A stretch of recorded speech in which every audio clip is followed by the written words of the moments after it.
Fala pessoal, sejam bem-vindos a mais uma aula para o nosso curso da certificação CPA 20. Eu sou o Prof. Renan Duarte e estou vindo aqui só para lembrar vocês de quem quiser ter acesso ao curso completo, com todos os slides que eu venho utilizando nas aulas, com a apostila completa, com banco de questões, com mais de 800 questões comentadas e também materiais de resumo direcionados para a revisão. Cliquem no primeiro link na descrição ou então nos comentários fixados para que vocês tenham acesso a esse material completo. E no mais, não esqueçam aqui de deixar o like, se inscrever no canal e bora para mais uma aula. Vamos lá, pessoal, risco de liquidez. O conceito é esse. Ele é o risco da ocorrência de perdas para o investidor quando da negociação de um ativo por um preço distante do seu preço justo, ou quando ele mesmo não consegue negociar. O mercado aqui, o risco de liquidez no contexto de um mercado, se caracteriza como a dificuldade de um investidor conseguir vender o ativo no mercado pelo seu preço justo, e eu posso também dividir aqui como o risco ativo, o risco de liquidez do ativo, que é específico da dificuldade de converter em dinheiro determinado ativo. Vamos pensar o seguinte, né? O investidor vai lá e compra uma casa no valor aqui de R$400 mil. E ele quer depois fazer a venda dessa casa aqui para receber em dinheiro. É claro que quando as pessoas compram uma casa esperando vender ela, elas querem ganhar em cima disso, né? Comprar por 400 e vender por um valor acima desse preço aqui. Mas vamos supor o seguinte, a casa, ela não é um ativo muito líquido, é um pouco difícil de vender.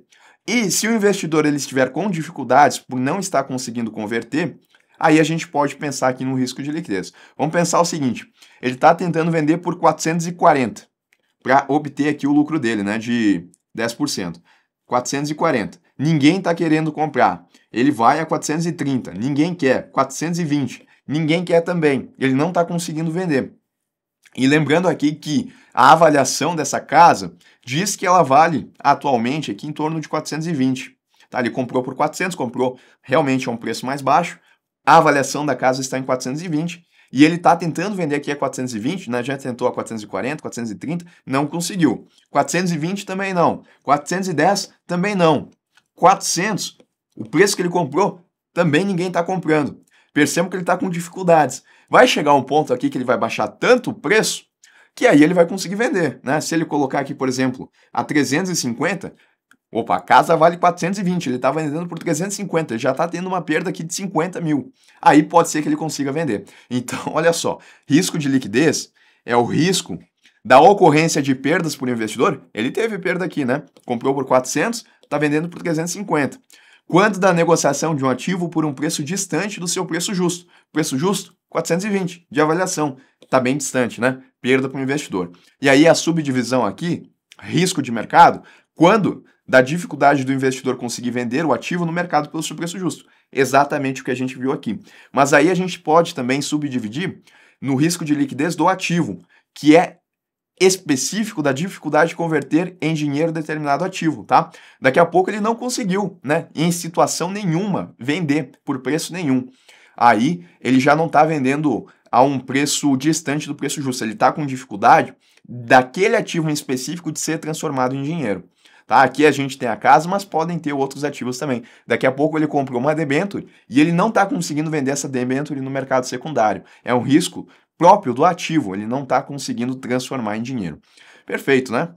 Risco de liquidez, são esses os pontos. Eu tenho também o risco de crédito, que é a possibilidade de descumprimento por parte do emissor das obrigações referentes ao pagamento de juros e do principal em um título de dívida. Então, por exemplo, né, eu tenho uma empresa aqui, ela vai lá e emite uma debênture.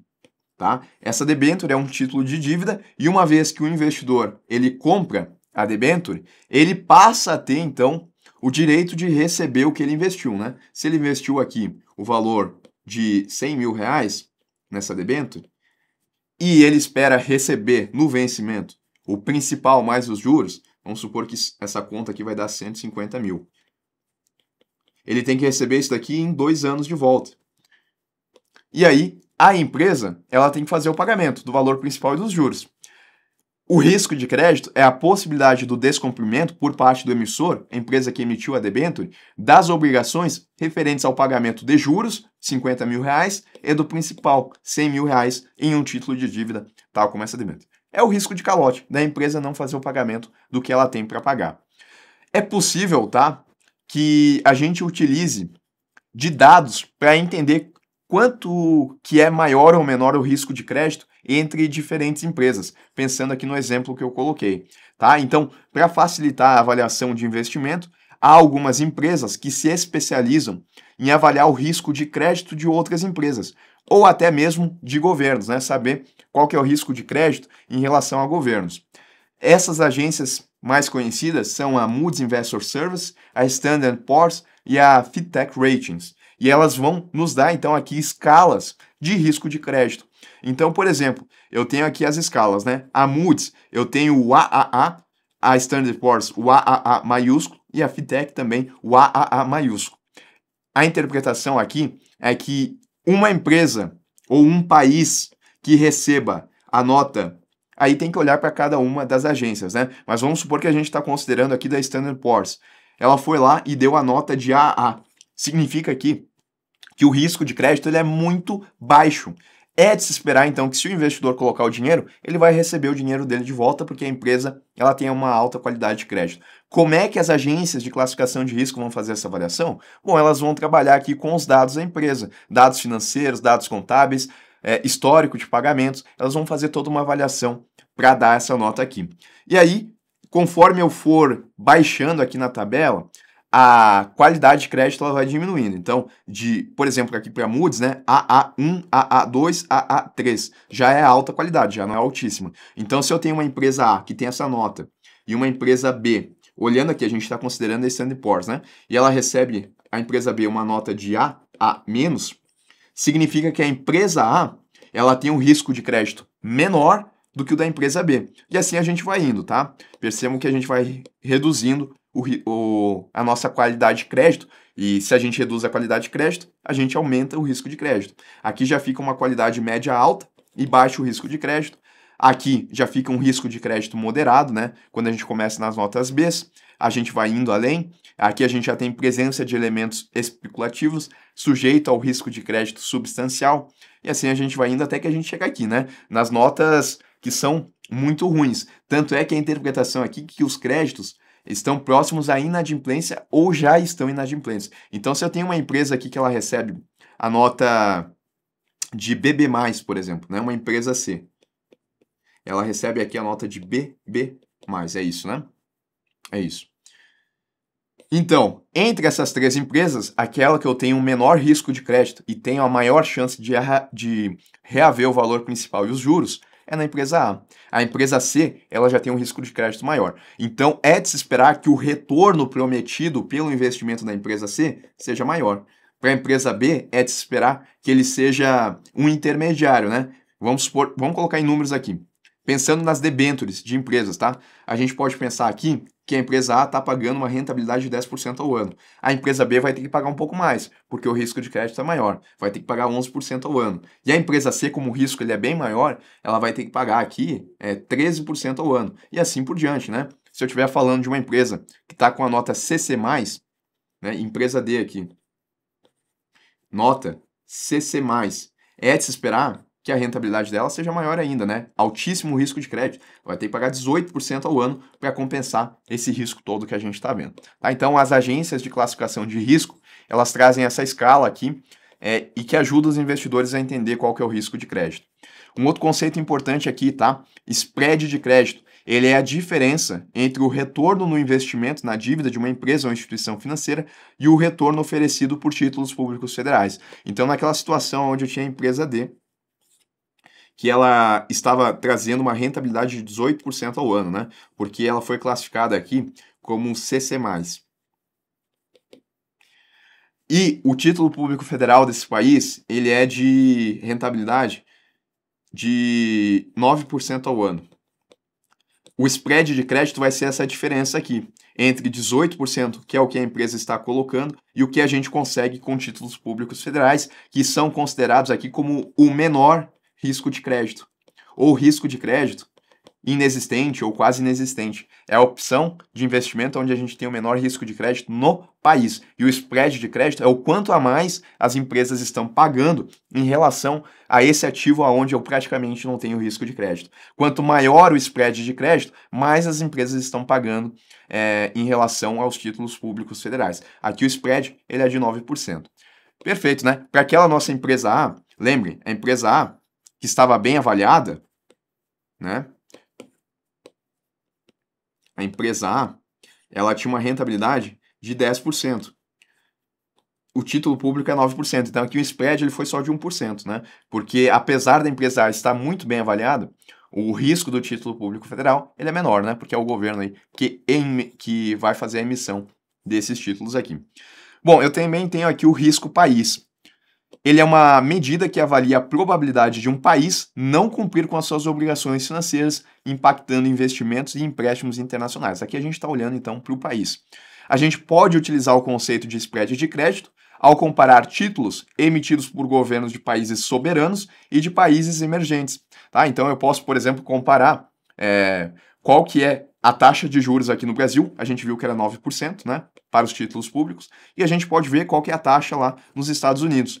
Lá nos Estados Unidos, vamos pensar que está em 3% ao ano. E aí eu posso fazer essa comparação aqui, olhar quanto que um investidor ele vai ter de spread de crédito ao colocar o dinheiro dele num país emergente, como o Brasil, ou quanto que ele teria se ele colocasse nos Estados Unidos. Então, para colocar aqui no Brasil, ele está tendo um spread de crédito, né, a gente vai fazer a juros simples, só para a gente entender, ele está tendo um spread de crédito de 6%. Se, por exemplo, ele olhar na Argentina e a taxa de juros lá estiver de 15%, aí o spread de crédito para a Argentina é maior. Mas ele também, obviamente, que ele vai olhar aqui a classificação das agências de risco para entender se esse spread de crédito, se essa diferença está compensando o risco assumido. Tá? E são essas as avaliações que vão ser feitas. Eu também posso comparar de soberano com soberano, de emergente com emergente, posso fazer diferentes comparações. O EMB, ele é um indicador da JP Morgan utilizado para calcular o risco de países emergentes, o risco país de países emergentes, avaliando diariamente os títulos públicos desses países em relação aos norte-americanos. Tá? Então, o EMB ele vai ser utilizado aqui justamente para comparar o risco do país, olhando títulos de países emergentes e comparando com os norte-americanos, que é um país soberano, os Estados Unidos, né? Soberano. Então, o EMB ele é um indicador de risco país. Para o nosso país, a gente tem o EMB Brasil. E aí ele vai nos dizer, então, qual que é o risco do Brasil. Já é uma medida que traz para nós esse risco país. Outros riscos aqui que eu tenho, tá? Risco de contraparte. É a possibilidade de que, em uma operação realizada entre duas partes, uma dessas partes não honre a sua obrigação. Então a pessoa vai lá, compra um carro, por exemplo, de uma outra pessoa. O risco da contraparte aqui seria, por exemplo, eu mandar o dinheiro e não receber o carro. Ou a pessoa mandar o carro e não receber o dinheiro. Risco de contraparte, uma das pessoas não honra com a sua obrigação. O vendedor tem que mandar o carro e o comprador tem que mandar o dinheiro. Risco de mercado externo é a possibilidade de oscilações na taxa de câmbio, de mudanças no cenário macroeconômico mundial, de riscos geopolíticos no país investido ou questões legais, regulatórias e tributárias no país investido, que causem perdas para o investidor. Então, o risco de mercado externo são condições externas que podem causar perdas financeiras para o investidor. Uma guerra que está acontecendo em outro país pode resultar em perdas financeiras para o investidor aqui no país que ele está, mesmo essa guerra acontecendo em países diferentes. Isso porque vai mexer com todo o cenário macroeconômico mundial. Então, risco de mercado externo. E o risco de liquidação é o risco de que a contraparte não entregue a obrigação física ou financeira quando da liquidação da operação. Ele é muito semelhante, aqui ele se confunde até com o risco da contraparte, mas aqui a gente está falando exatamente no momento da liquidação, seja ela física, que é a entrega de um carro, seja a liquidação financeira, que é só a entrega do dinheiro. Se uma das partes não honrar com a sua obrigação, eu tenho aqui o risco de liquidação. Esse aqui, então, são os principais riscos associados não só a investimentos, mas também a qualquer conceito financeiro.